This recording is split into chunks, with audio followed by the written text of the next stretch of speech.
Pesquisa é uma coisa que políticos gastam milhões de reais para manipular a sua ideia. Você não é gado, você não tem que ficar norteado por pesquisa. Se você for no estádio de futebol, Amanda, você vai chegar no estádio de futebol, vai perguntar para Flamengo e São Paulo. Sou São Paulino, fui assistir esse jogo. São Paulo ganhou do Flamengo de 1-0. Pergunta para... Pesquisa. Flamenguista, quem vai ganhar? Flamengo? São Paulino, quem vai ganhar? São Paulo. Não interessa o que essa pesquisa está dizendo. Se você for pegar todas e criar um comparativo, um quadro analítico, você vai perceber que todas estão muito diferentes uma da outra. Resumindo, eleição e mineração você só conhece num dia, chamado apuração. As pesquisas eleitorais tão divulgadas pela mídia serão realmente um reflexo da vontade popular ou apenas uma ferramenta de manipulação para direcionar o voto? No episódio de hoje, vamos desvendar os bastidores dessas pesquisas e discutir a recente decisão que manteve Pablo Marçal na corrida pela Prefeitura de São Paulo, apesar das tentativas de barrar sua candidatura. Será que a justiça está sendo feita ou interesses maiores estão em jogo? Fique conosco e descubra. A Justiça Eleitoral aqui de São Paulo se manifestou sobre o pedido para suspender o registro da candidatura de Pablo Marçal. A gente chama agora a repórter Nicole Fusco. Qual foi a posição do juiz eleitoral nesse caso, Nicole? Bom trabalho.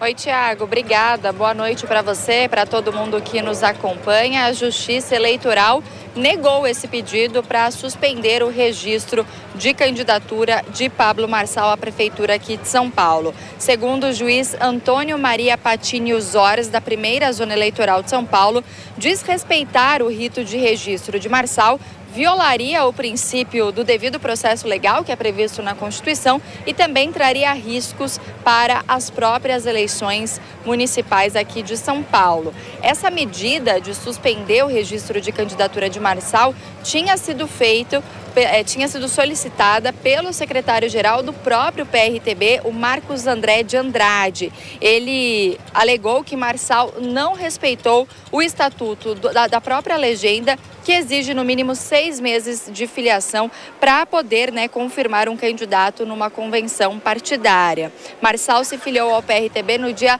5 de abril deste ano e teve o nome confirmado durante uma convenção que foi realizada no dia 4 de agosto, ou seja, apenas 4 meses após a filiação dele ao partido. A lei das eleições estabelece que quem quiser concorrer a cargos políticos deve estar afiliado a um partido pelo menos 6 meses antes do pleito, o que em tese pode ajudar aí Pablo Marçal, uma vez que as eleições ocorrerão no dia 6 de outubro e até lá ele terá justamente esses 6 meses já afiliado ao PRTB. Boa tarde, Afonso. Obrigado pelo convite. Um prazer estar aqui. Bom, exatamente, Afonso. Nessa nossa pesquisa, que é a primeira que a gente faz depois dos debates, a gente lançou uma pesquisa dia 8 de agosto, portanto, antes dos debates, antes do início formal da campanha. E essa, então, é a primeira pesquisa que a gente lança depois dos debates, que mostra exatamente o efeito que Pablo Marçal teve na corrida. Lá quando ele entrou lá atrás, ele já entrou bem colocado, com cerca de 12% dos votos. Mas agora, depois dos debates, depois do desempenho dele, atacando tanto a Guilherme Boulos, tanto Ricardo Nunes, isso fez com que ele tivesse uma exposição maior. A gente sabe que debate também não é só sobre o ao vivo ali, mas também muito sobre o que vai acontecer, de viralizar na internet, nas redes sociais, no pós-debate. Então a gente viu que Pablo Marçal conseguiu capitalizar muito em cima disso, especialmente sendo uma ameaça maior para Ricardo Nunes, porque ele cresceu principalmente em cima da base de eleitores que haviam votado em Bolsonaro em 2022. Isso fez com que ele fosse visto e reconhecido por essa base bolsonarista como um representante mais legítimo dos ideais bolsonaristas, da defesa de costumes, defesa de Deus, pátria, família. Ele se coloca como esse candidato, coisa que Ricardo Nunes, sendo um político mais tradicional, um político mais de sistema, acaba por não representar tanto de uma maneira tão clara, apesar de ter o apoio oficial de Jair Bolsonaro. Então, durante os debates, esse posicionamento de Pablo Marçal, o desempenho dele, fazendo um contraponto em relação a Ricardo Nunes, fez com que o eleitorado visse nele um representante mais legítimo sendo ele um candidato antissistema, anti-establishment, um outsider que chegou ali para tentar mudar o rumo da política, não só tirando o candidato que ele chama que é da falsa direita, que é o Ricardo Nunes, quanto também batendo em Guilherme Boulos, perdão. O fato dele, acho que é bastante emblemático no debate, quando ele levanta a carteira de trabalho para o Boulos, e o Boulos até se incomoda ali com aquela questão.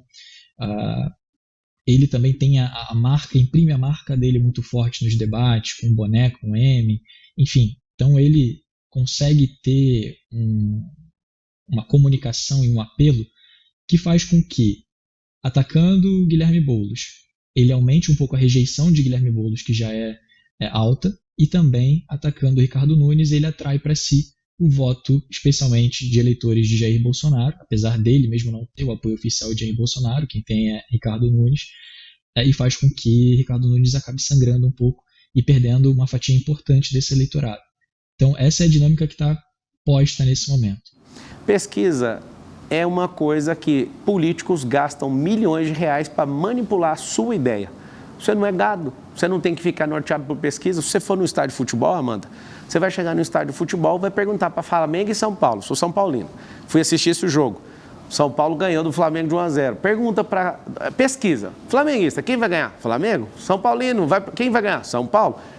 Não interessa o que essa pesquisa está dizendo. Se você for pegar todas e criar um comparativo, um quadro analítico, você vai perceber que todas estão muito diferentes uma da outra. Resumindo, eleição e mineração você só conhece num dia, chamado apuração. Elas mostram mais ou menos a mesma coisa, candidato. O Nunes, o atual prefeito, e Guilherme Boulos no primeiro patamar, e logo seguidos então, por vocês, Datena e o senhor ótimo. No segundo então, tá pelotão, bom. Vocês dois avançando, crescendo. O governador de Minas Gerais, o Zema, né? Ele tinha 2% das intenções de voto e acabou ganhando e depois venceu o primeiro turno na reeleição. O presidente Bolsonaro, ele tinha 7%, vocês chamavam isso de teto. Pesquisa não é aquilo que o povo quer. Pesquisa tem manipulação, eu vou te explicar. Primeira delas, quem pagou? Existe uma necessidade de agradar quem pagou. Vamos lá. Segundo, que horas e que lugar que você fez a pesquisa? Qual o método que você utilizou? Quando você vai fazer a pergunta da pesquisa, quem é que vem primeiro? Esse método foi randomizado ou ele foi aplicado para as 1.000 pessoas de forma que o Nunes fique em primeiro? Tudo bem, não, mas é que eu estou explicando. É porque assim... Eu não estou preocupado com isso. Eleição, você precisa conquistar o povo. E é isso que eu vou fazer. Agora que exploramos o impacto das pesquisas eleitorais e a recente decisão envolvendo Pablo Marçal, queremos saber a sua opinião. Você acredita que as pesquisas estão aí para informar ou para manipular? Deixe seu comentário abaixo, queremos saber a sua opinião. Não se esqueça de se inscrever no canal para não perder nenhum conteúdo como este. Se gostou do vídeo, deixe seu like e compartilhe com seus amigos. Até a próxima!